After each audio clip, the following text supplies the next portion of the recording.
Bueno, hola, un placer participar de este ciclo de Voces del ICE en la pandemia y compartir con ustedes algunas de las cuestiones que venimos pensando desde nuestro proyecto UBACID, que venimos trabajando. La verdad que este es un momento muy particular y los ámbitos de trabajo y el modo en que nosotros trabajamos desde nuestro proyecto de investigación requieren de nosotros un esfuerzo particular para acompañar a las organizaciones sociales con las que trabajamos, en este caso el Movimiento Nacional Campesino Indígena Buenos Aires, en el marco de este proyecto UBACIT, que se llama Formación en el Trabajo en la Economía Popular, aportes a una pedagogía descolonizadora de los movimientos populares. ¿Por qué es un momento tan importante? Bueno, porque como todos sabemos, en los sectores populares, en las barriadas populares, en donde se enmarcan el trabajo de esta organización con la que nosotros trabajamos, llevan en la pandemia algo así como la peor parte del asunto, digamos, la aceleración de los contagios por las condiciones de hacinamiento que implica la vida, etcétera, por la falta de agua, por un montón de condiciones de vida desfavorables, hacen que digamos, que nuestra mirada esté preocupada, que nosotros estemos preocupados, que veamos las maneras de acompañar y al mismo tiempo que podamos ver también por cuestiones de posicionamiento y por cuestiones metodológicas, parte de lo que nos interesa mirar, que tiene que ver con cómo se va desenvolviendo la realidad permanentemente. Nosotros en este proyecto buscamos mirar lo educativo, y su potencia descolonizadora en los movimientos populares y en las organizaciones populares, pero particularmente en los ámbitos de trabajo.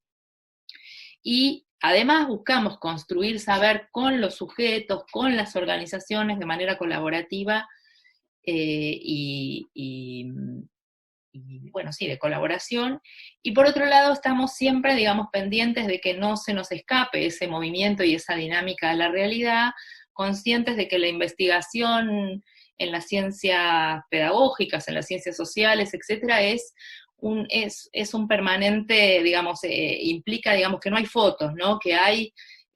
una realidad que va acaeciendo permanentemente e intentamos captar todo esto. Entonces, captar todo esto en este momento resulta bastante particular y crucial porque se imaginan que no solamente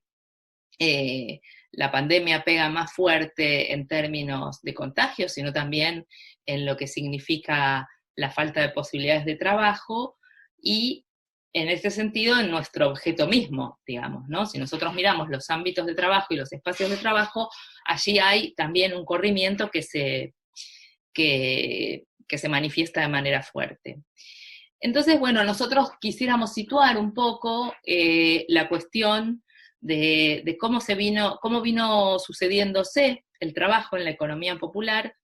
en estas organizaciones para llegar a este momento y ver algunas de las cuestiones que nos importan, que es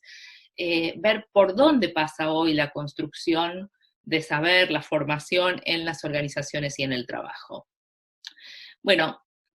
ya con el macrismo, como todos ustedes se imaginan, y con la crisis que desató, digamos, el modelo neoliberal del macrismo,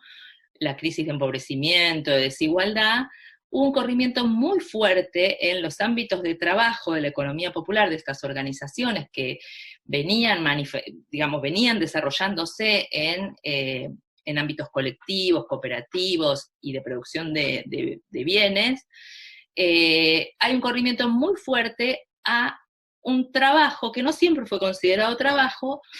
pero el trabajo que para paliar, digamos, el hambre que se iba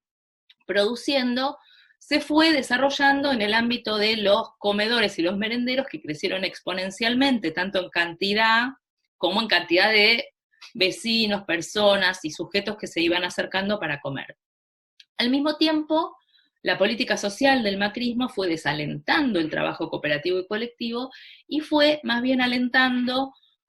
proyectos que tuviesen que ver con lo individual, con lo no vinculado al trabajo, con lo vinculado a lo formativo. Entonces, de este modo se fue diluyendo para la economía popular, y por lo menos en estas organizaciones que pudieron sostener de alguna manera algunos de sus proyectos productivos colectivos y cooperativos, pero que se fueron achicando en función de, digamos, o inversamente proporcional al crecimiento de los comedores y merenderos y a la cantidad de compañeras que empezaron a trabajar en estos espacios de trabajo de cuidado, en estos espacios de economía del cuidado. Cuando a esto se le suma además una conquista fuerte e importante de la economía popular nucleada en la CETEP, en la coordinadora de trabajadores o la confederación, perdón, de trabajadores de la economía popular, que logra a través de la sanción de la ley de emergencia social la posibilidad de que los miembros de estas organizaciones y de la economía popular pudiesen percibir un salario social complementario que también tiene de alguna manera un carácter individual y reconoce al mismo tiempo a estos trabajadores como tales, ¿no? Como trabajadores. Entonces muchos de ellos se fueron acercando, o muchas de ellas se fueron acercando justamente ante la posibilidad de percibir ese salario, pero al mismo tiempo también para poder alimentarse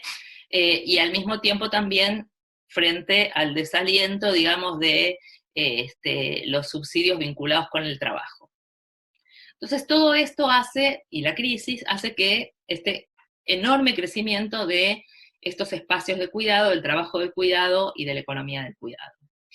Cuando empieza a visorarse la posibilidad de algún tipo de crecimiento, acaece la pandemia, que como todos sabemos pega mucho más fuerte en estos sectores populares, en las barriadas que tienen hacinamiento, que no tienen agua, que no tienen condiciones de vida digna, pero que además de impactar en el contagio, impactan también en la imposibilidad, digamos, del trabajo.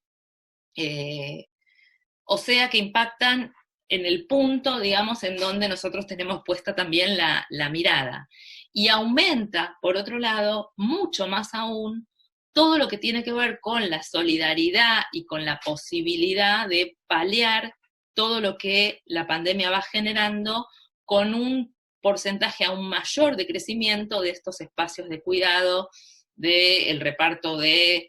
bolsones de alimentación, del reparto de comida, de los comedores, de los merenderos otra vez. Entonces nosotros estamos mirando estas situaciones y estamos tratando de ver, digamos, algunas de las cuestiones que suceden en estos espacios, por un lado, y por otro lado también qué es lo que está pasando en términos de la construcción de saber, la construcción de conocimiento, en un momento en donde además el mundo está puesto en jaque y donde no se sabe muy bien exactamente cómo va a seguir su desarrollo, ¿no? Entonces, bueno, por un lado vemos este crecimiento del que estábamos hablando, pero por otro lado vemos cómo empieza a quedar cada vez más claro que estos cuidados en los sectores populares son comunitarios. Es decir, que al mismo tiempo que vemos cómo son los sectores más vulnerables o más vulnerabilizados respecto del contagio, respecto de las posibilidades de trabajo, etcétera, también nos empiezan a señalar algunos caminos respecto de cómo estas cuestiones se controlan, ¿no? Cómo estas cuestiones se cuidan, cómo estas cuestiones, digamos, también no son solamente, digamos,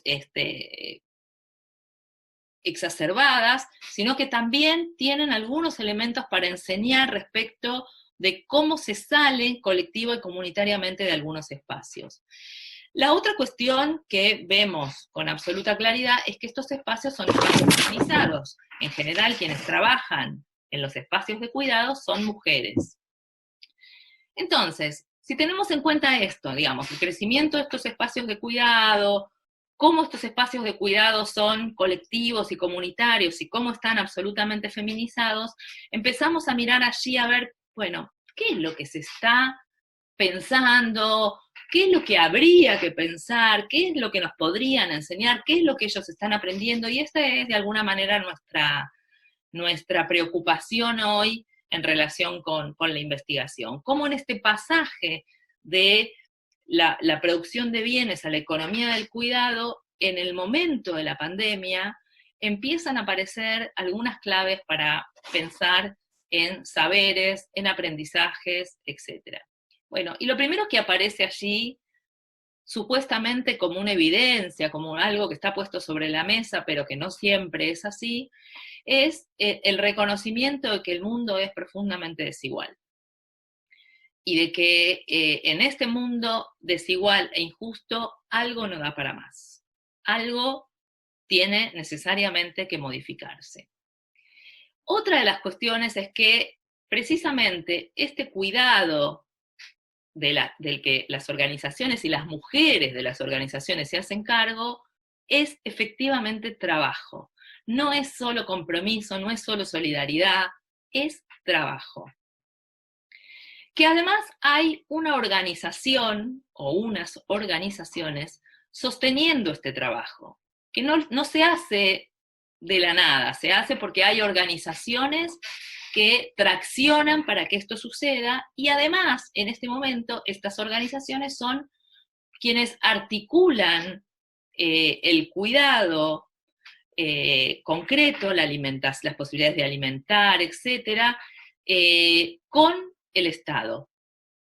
Y además son las mujeres quienes ponen el cuerpo para hacer ese trabajo. También aparece por parte de las organizaciones esta cuestión de que hay un antes y un después respecto del mundo posible de ser vivido y de ser habitado, como anticipábamos recién, y la necesidad de su transformación. Y en este sentido, como esto no es ni automático, ni como decíamos antes, tan evidente, nos parece que allí hay espacios por donde pasa hoy la formación política de las organizaciones, o por donde tendrá que pasar mañana, o en algún momento de la pospandemia, o en la pandemia mismo. Por otro lado, también aparece fuertemente esta posibilidad de pensar, ya que muchas de estas mujeres son migrantes y migrantes del campo, que las ciudades y los barrios populares, con estas condiciones de vida tan particular, son un poco opuestos a los ámbitos de origen, ¿no? Ámbitos de origen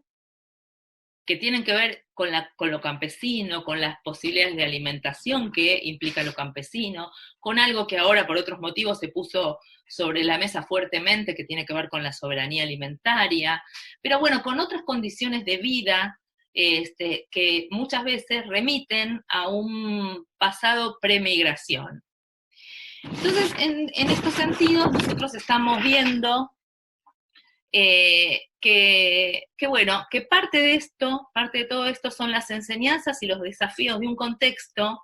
para las organizaciones sociales, para los procesos de formación política, y sobre todo para muchas de ellas que se ocupan de la educación popular, o muchos de nuestros espacios militantes de las propias universidades, que también trabajan con ellos en espacios de formación y en espacios de educación popular. Queríamos contar estas cuestiones que pasan por otros lugares, no pasan por el sistema educativo,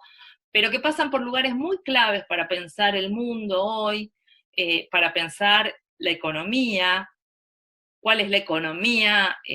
sustentable, posible para un futuro, y qué aportan y qué nos aportan estas organizaciones populares, y qué se aportan a sí mismas en momentos tan difíciles como este. Bueno, los saludamos y ojalá les haya sido de provecho.